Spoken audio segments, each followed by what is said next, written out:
Je vous le mets en grand.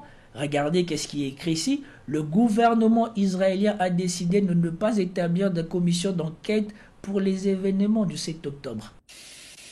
D'après vous, s'ils n'ont rien à se reprocher, pourquoi ils ont refusé d'établir une commission d'enquête sur les événements du 7 octobre? Et donc, ce qui m'a conduit aujourd'hui à reparler de ces gens-là, c'est la vidéo que je vous ai montrée en premier.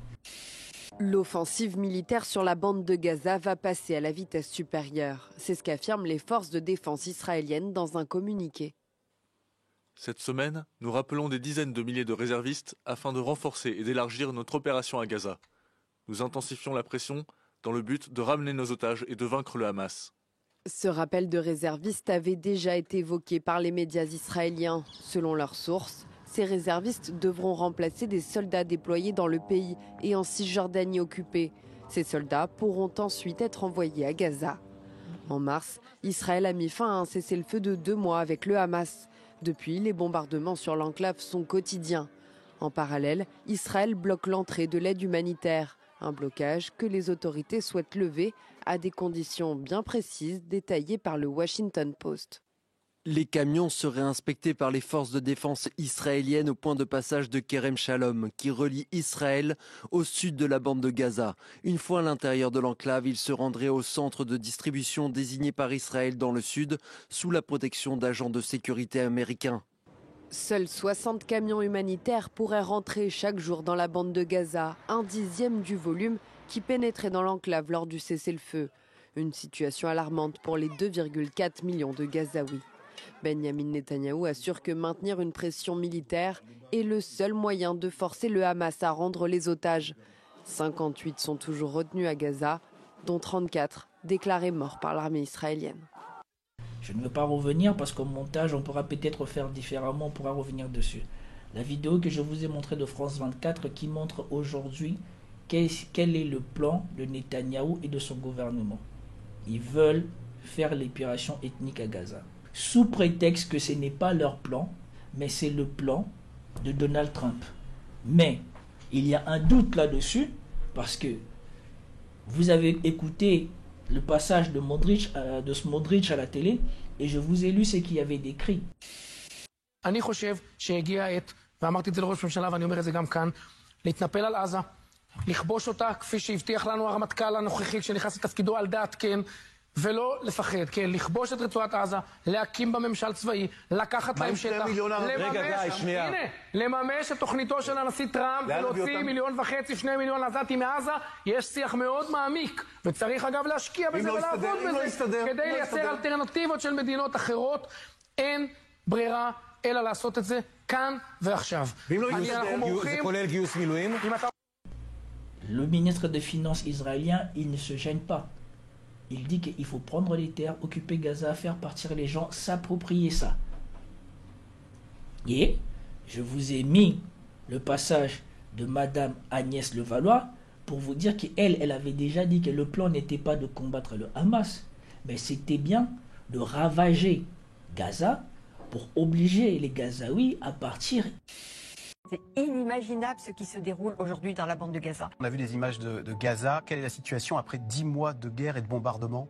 Il n'y a plus rien. Je veux dire, c'est un territoire qui a été complètement détruit, ravagé, où il n'y a plus aucune infrastructure qui fonctionne.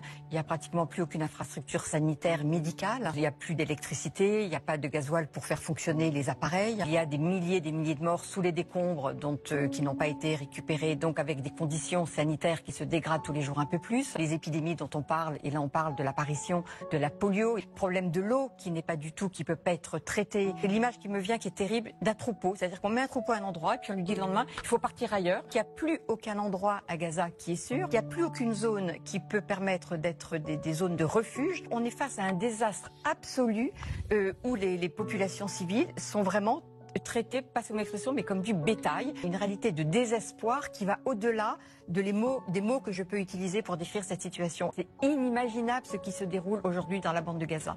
Et quand on voit l'air un peu réjoui de Netanyahou lorsqu'il va à Gaza, c'est absolument indécent, avec cette espèce de petit sourire en coin pour dire qu'ils arrivent à faire ce qu'ils doivent faire. On est loin, on n'est plus du tout dans la logique de tuer les membres du Hamas. On détruit délibérément un territoire et toute sa population.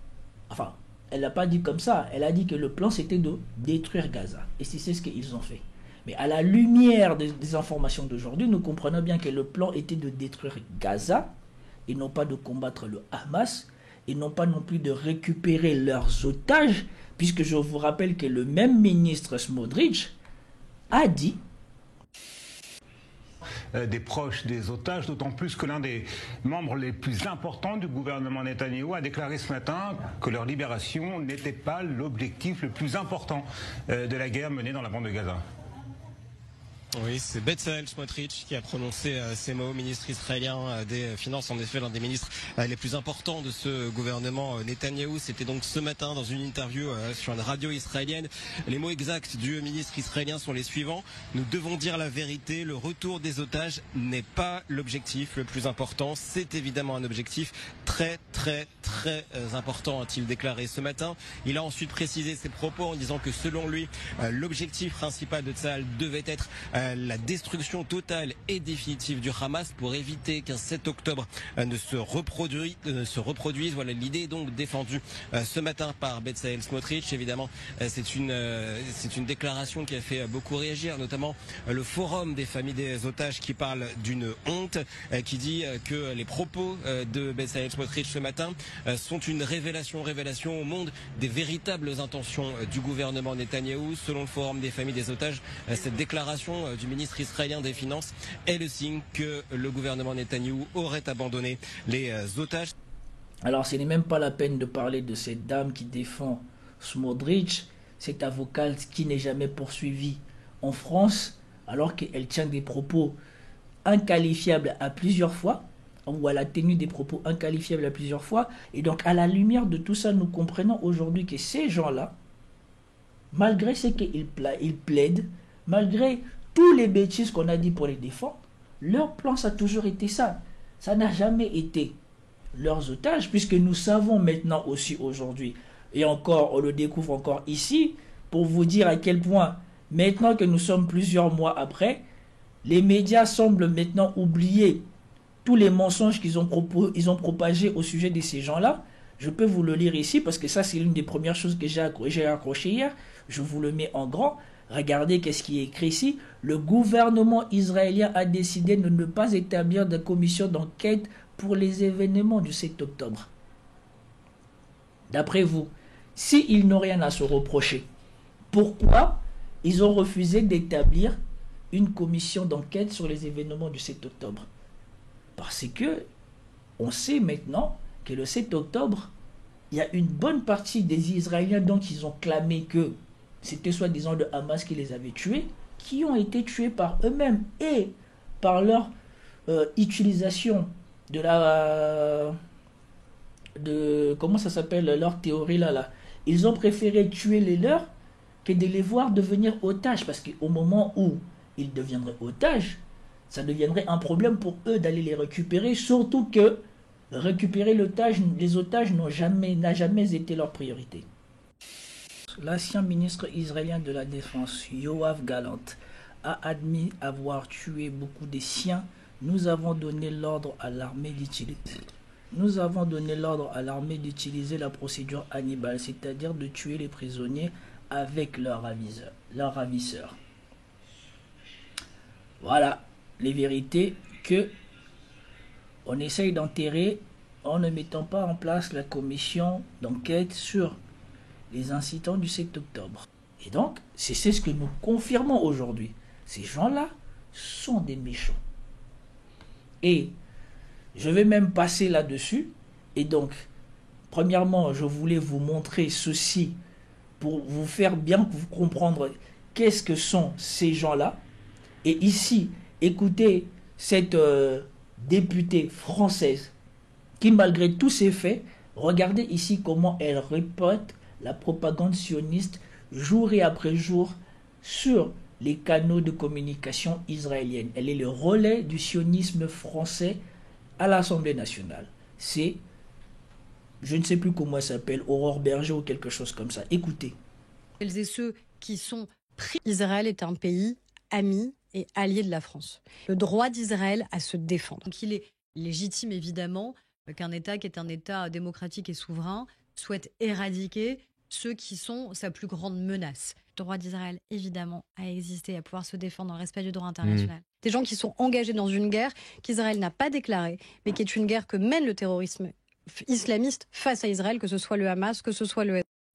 Peut-être que ça fera l'objet d'une autre vidéo, parce que j'ai remarqué que beaucoup de choses qu'elle dit ici sont des choses que j'ai déjà démontrées, qui sont factuellement fausses. Ouais. Quand elle dit que soi-disant, ce sont les autres qui font du terrorisme sur Israël, alors qu'ici nous avons déjà vu, dit par De Gaulle et dit par l'amiral français, que depuis sa création, Israël utilise des méthodes terroristes sur les Palestiniens. Oui, c'est certain.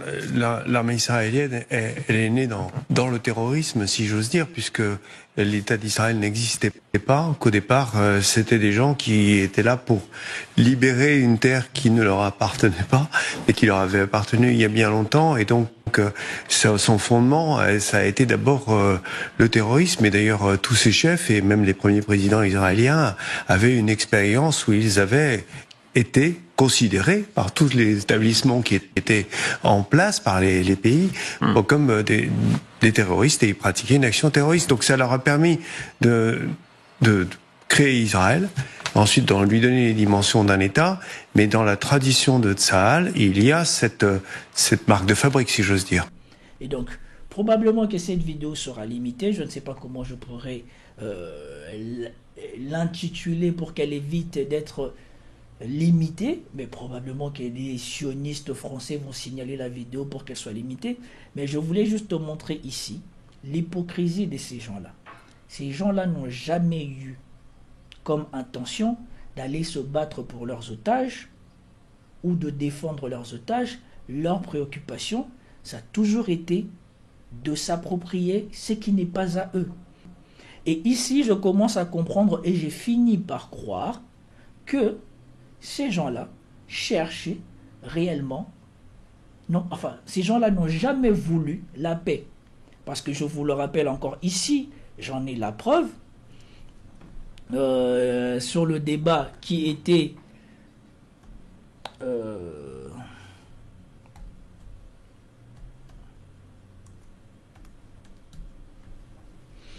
sur le débat que je vous avais montré la dernière fois. Ici, où ces messieurs avaient démonté la propagande israélienne comme quoi ils ont toujours voulu vivre en paix, c'est qui est la bêtise que BHL a toujours raconté sur les chaînes de télé. Parce que tous les pays arabes... Que soi-disant, Israël est un petit pays qui vit sous la menace permanente des gens qui l'entourent et qu'ils ont toujours voulu vivre en paix ou quoi que ce soit. Ici, cette propagande avait été démontée parce qu'ils avaient dit quelque chose que beaucoup avaient oublié.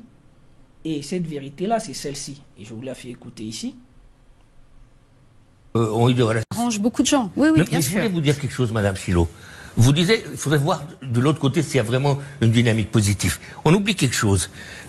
Après 1993, presque tous les pays arabes ont eu des relations avec Israël. Après 1993, la Jordanie a signé des accords de paix avec Israël. Avant 1993, l'Égypte avait signé des accords de paix avec Israël. Aujourd'hui, c'est le Maroc, c'est les Émirats, c'est Bahreïn. Donc il y a une dynamique positive dans le monde arabe de reconnaissance de l'État d'Israël.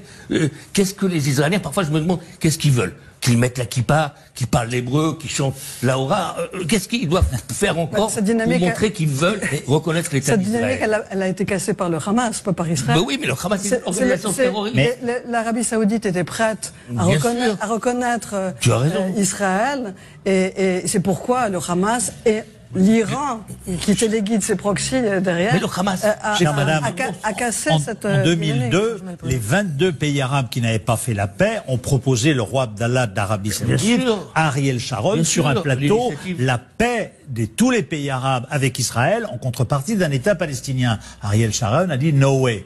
Donc, et c'est pas le Hamas qui a dit no way. Donc, je veux dire, cette dynamique arabe, elle est, comme tu l'as dit, elle est dans les esprits, elle a avancé. Mais effectivement, le 7 octobre, il y a mis un terme. Mais aujourd'hui, on est prêt à revenir, sauf effectivement quelques irréductibles, Algérie et voilà. Donc, mais pour ça, il faut qu'il y ait côté israélien, dire, il faut aller vers cet État palestinien, parce que on parle de reconnaissance d'État palestinien, mais ça voudra rien dire, parce que l'État palestinien, on va le construire où? En Cisjordanie, vous avez 400 000 colons. Quand vous allez vous promener en Cisjordanie, la viabilité d'un État palestinien, elle est quand même très sujette à caution. Il y a aussi Jérusalem. Donc, s'il y a de la bonne volonté, comme il y avait au début du processus de paix 94-95, on peut arriver. Mais cette bonne volonté, aujourd'hui, on en est très très loin de part et d'autre. Donc, ce sera très compliqué. Mais enfin, il faut avoir un... Les sondages, genre... Arrange beaucoup. Vous avez attendu ici. Comment, ici, cette dame a voulu une fois de plus reprendre la rhétorique de ces gens qui défendent Israël. Comme quoi, Israël est un petit pays. Je crois que c'est ici, là même, qu'on a ici ce monsieur qui nous dit ça encore. Quel que soit le Premier ministre d'Israël, Netanyahou ou un autre, je ne pense pas qu'on puisse le mettre dans la famille des prédateurs. C'est pas un prédateur. Israël est un minuscule pays qui a la taille de 2 petits départements français, qui est environné par des pays hostiles, qui livrait et qui livre encore une guerre sur 7 fronts, qui se défend. Voilà, c'est pas ça un prédateur. On peut pas comparer ça. Quoi qu'on pense de Netanyahou, on ne peut pas le comparer à Vladimir Poutine ou à Erdogan ou à l'ayatollah Khamenei. Voilà. Et comme d'habitude, c'est toujours eux qui doivent être les victimes. Jamais les autres n'ont le droit de se présenter en victime. Et toujours mentir que c'est les autres qui font quand c'est eux qui font. C'est exactement ce que BHL a fait dans cette vidéo, c'est exactement ce que cette dame-là a voulu faire croire. Que soi-disant, quand on a commencé à lui dire tout ce que les pays arabes ont fait pour avoir la paix et la stabilité dans cette région-là, mais comme aujourd'hui, moi, ce sont les faits. Moi, je vois les faits. Depuis qu'Israël a été créé, ils n'ont cessé d'étendre leur territoire sur les territoires palestiniens. Ils n'ont jamais cessé de faire ça. Et donc, le but pour lequel ils ont toujours refusé qu'il y ait une paix générale dans cette zone-là, c'est parce qu'ils voulaient s'accaparer les terres des Palestiniens. Et c'est ce que nous constatons aujourd'hui avec cette première vidéo que je vous ai montrée qui dit que désormais ils veulent s'approprier Gaza et où c'est confirmé avec Smotrich. Peut-être qu'aujourd'hui nous sommes maintenant face à une réalité qu'il faut commencer à diffuser. Ces gens-là, contrairement à ce qu'ils font croire aux gens que soi-disant c'est eux qui vivent sous menace, ces gens-là n'ont jamais voulu vivre en paix parce qu'ils ont toujours voulu voler les choses qui n'étaient pas à eux. Parce que concrètement, s'ils voulaient la paix, ils auraient continué dans le processus de paix enclenché par Trump. Ils l'ont cassé. Soi-disant, ils l'ont cassé parce que les autres n'avaient pas respecté. Maintenant, au lieu de faire la paix ou de créer des conditions pour faire la paix, ils veulent imposer ce qu'eux-mêmes refusent que l'Ukraine fasse, la capitulation de la Palestine et de Gaza à leur profit, et en plus s'approprier ça. Et en plus de ça, ils essayent de mettre en place un plan pour les chasser de chez eux. Donc, à la lumière de tous ces faits, sont-ils là pour avoir la paix? Sont-ils là pour récupérer leurs otages? Ou sont-ils là pour prendre ce qui n'est pas à eux? Parce que comme on dit, toutes ces personnes, on leur a déjà proposé la paix une fois. Et nous savons ici que l'une des personnes qui est à la base de cette guerre entre ces nations, c'est Netanyahou. C'est Netanyahou qui a fait à ce que le Hamas, quand elle a voulu être légitimée pour gouverner Israël, ne soit pas légitimée. C'est Netanyahou qui a financé le Hamas. Et c'est Netanyahou qui aujourd'hui, maintenant, sous prétexte de vouloir éradiquer le Hamas, est en train de le transformer à la conquête du Gaza. Et ce qui me dérange encore plus, c'est qu'en France, vous avez des gens qui vont légitimer cette bêtise. Bien évidemment, il y a déjà les dieux des sionistes français qui est BHL, mais je vous ai montré aussi encore Aurore Berger. Ces gens-là sont là pour faire, et en plus de ça, elle a le culot de dire, hein, en conformité avec le droit international. En conformité avec quel droit international?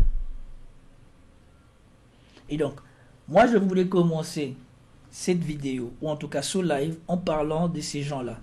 Parce que comme j'ai dit, depuis que cette histoire a commencé, j'ai suivi, commenté différentes étapes, à chaque fois que je le pouvais, de l'évolution de cette guerre. Et surtout, je ne veux pas m'arrêter là, parce qu'il y a quelque chose encore de plus choquant que j'ai attendu hier. Alors là, c'était, comme dirait l'autre, la souris sur le McDo. C'est l'intervention de l'ambassadeur israélien sur un plateau. Et ce que nous appelons souvent à Gaza la prison à ciel ouvert, eux l'appellent le ghetto, et parfois dans la presse le ghetto de Varsovie. Mais il leur manquait quelque chose pour être à égalité avec les Juifs, pourrait-on dire. Il leur manquait un génocide. Enfin, ils tiennent le récit d'un génocide, même si ça n'existe pas. Et vous verrez qu'ils pousseront cela pour dire un jour, nous avons autant que les Juifs le droit d'avoir un État dans cette région.